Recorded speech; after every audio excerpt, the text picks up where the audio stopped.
अस्सलामु अलैकुम नाज़रीन, 3 स्टार न्यूज के साथ मैं हूँ आयशा अली। नजर डालते हैं आज की अहम खबरों पर। एलीट क्लब सऊदी अरब की जानिब से 8 मार्च खवातीन के आलमी दिन को मनाने के लिए शानदार तकरीब का इनेकाद किया गया, जिसमें सऊदी अरब समेत Switzerland, Dubai, Pakistan, India, Sri Lanka, लुबनान और दीगर ममालिक की खवातीन ने बड़ी तादाद में शिरकत की। तकरीब में एलीट क्लब सऊदी अरब ने खवातीन और बच्चों को एक मियारी प्लेटफॉर्म मुहैया किया, जहां उन्होंने अपनी समाजी, कारोबारी, तालीमी और माशरती सलाहियतों को बेहतर अंदाज में पेश किया। एलीट क्लब की बानी जवेरी आसिद ने खवातीन की मुआशी तालीम और आगाही को मुफस्सल अंदाज में बयान करते हुए कहा कि खवातीन अपनी जिम्मेदारियों को बखूबी निभाते निभाते अपनी ज़ात को फरामोश कर देती हैं, लिहाजा खवातीन को अपनी सेहत और तर्ज ज़िंदगी को भी अहमियत देनी चाहिए।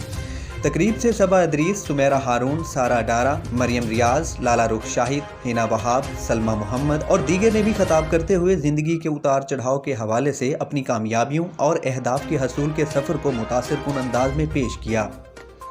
Going to launch our exclusive newsletter of Indian Times, in which we have incorporated the inspirational success stories of all the women who created the impact. And these success stories are not based on the financial achievements or Stay tuned with us. मज़ीद खबरें और updates जानने के लिए visit करें और subscribe करें 3 star news HD।